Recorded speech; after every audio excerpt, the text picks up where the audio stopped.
Selamat malam Mas Jeffrey, perkenalkan nama saya Syafa Kaila Zaran Praja dengan NPM 6072301010. Di sini saya akan mempresentasikan hasil resume dari sebuah artikel karya Ali Farazman dan satu artikel lagi yang saya cari dalam kurun waktu 3 tahun terakhir yang berjudul Eksistensi Administrasi Publik dalam Arus Globalisasi. Nah, di sini terdapat 5 klasifikasi. Yang pertama ada makna dan perspektif globalisasi, 2 penyebab dan konsekuensi globalisasi, ketiga elemen dasar atau konstitutif globalisasi, yang keempat ada fenomena yang mencakup dunia, yang kelima ada implikasi bagi masyarakat, pemerintah, dan administrasi publik. Nah, yang pertama ada makna globalisasi. Di dalam artikel karya Ali Farazman, maknanya adalah hasil dari beberapa faktor termasuk akumulasi modal surplus peran negara, kendala domestik, teknologi informasi, lembaga internasional, dan ideologi. Sedangkan pada artikel yang saya cari, globalisasi merupakan terintegrasinya segala aspek kehidupan manusia, mulai dari ekonomi, informasi, sistem politik, sampai aspek budaya. Selanjutnya, ada perspektif globalisasi. Nah, pada artikel karya Ali Farazman itu terdapat 2. Yang pertama, ada ekonomi menganggap sebagai langkah menuju pasar dunia yang sepenuhnya terintegrasi. Yang kedua, ilmuwan melihatnya sebagai pergeseran dari konsep negara yang secara konvensional atau kedaulatan wilayah dan munculnya pemain kekuatan non-pemerintah dalam tatanan dunia.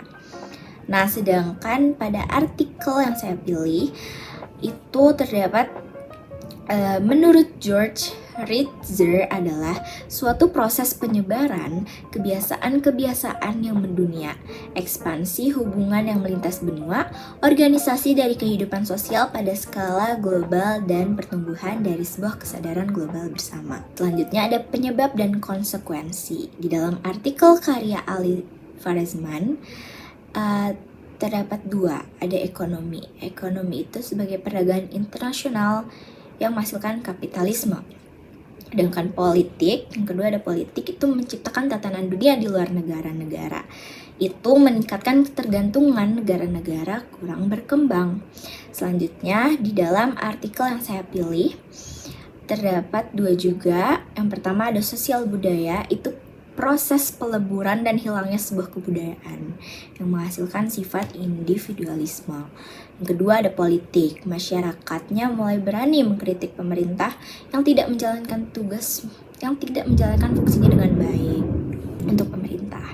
Nah, selanjutnya ada elemen dasar atau konstitusi globalisasi.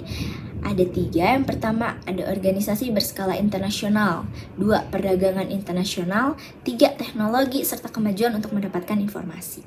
Selanjutnya ada fenomena yang mencakup dunia.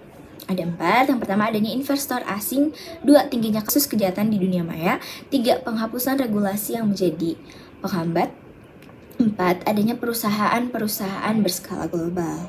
Nah, selanjutnya yang terakhir ada implikasi bagi masyarakat, pemerintah, dan administrasi publik. Yang pertama ada masyarakat dulu. Saya menemukan 4. Dari kemajuan teknologinya itu keterampilan digital menjadi sangat penting untuk kesempatan kerja dan kehidupan sehari-hari. Kedua ada diversifikasi kultural. Nah, masyarakat menjadi lebih terbuka terhadap budaya lain karena aliran informasi dan migrasi yang lebih mudah. Yang ketiga ada ketimpangan ekonomi. Dari situ globalisasi dapat memperdalam kesenjangan ekonomi di antara masyarakat. Beberapa wilayah berkembang mungkin tertinggal dalam aspek akses terhadap pendidikan, kesehatan, dan lapangan pekerjaan. Yang terakhir ada peningkatan mobilitas. Itu ada peningkatan mobilitas manusia secara global baik dalam hal perpindahan fisik maupun melalui internet. Selanjutnya, bagi pemerintah terdapat 3. Yang pertama ada dari kebijakan ekonomi yang responsif. Nah, pemerintah itu perlu mengembangkan kebijakan ekonomi yang responsif terhadap dinamika global. Selanjutnya ada pendidikan dan pelatihan. Pemerintah harus memprioritaskan investasi dalam pendidikan tinggi, teknologi informasi, dan pelatihan keterampilan agar tenaga kerja memiliki keterampilan yang sesuai dengan tuntunan pasar global. Yang ketiga ada perlindungan tenaga kerja. Nah, pemerintah harus mampu mengimplementasikan kebijakan yang memastikan standar kerja yang layak, hak-hak pekerja, dan perlindungan sosial bagi pekerja di tengah perubahan ekonomi yang cepat. Yang terakhir, untuk administrasi publiknya itu sendiri terdapat 4. Yang pertama ada tantangan regulasi. Nah, ini perlunya kerjasama lintas batas dalam hal perdagangan, lingkungan, dan keamanan menjadi krusial. Yang kedua ada perubahan dalam penyediaan layanan publik. Nah, ini adopsi teknologi dan efisiensi dalam administrasi publik menjadi penting untuk meningkatkan kualitas layanannya. Yang ketiga ada transparansi dan akuntabilitas. Administrasi publik harus lebih terbuka dan akuntabel dalam keputusan dan tindakan mereka. Yang terakhir ada kolaborasi antar negara. Administrasi publik harus bekerja sama dengan negara lain dalam menghadapi isu-isu global seperti perubahan iklim, keamanan, dan perdagangan internasional. Nah, yang terakhir bisa dilihat, ini referensi artikel yang saya ambil, saya kutip. Mungkin sekian presentasi yang bisa saya sampaikan. Mohon maaf bila ada kesalahan. Terima kasih, selamat malam.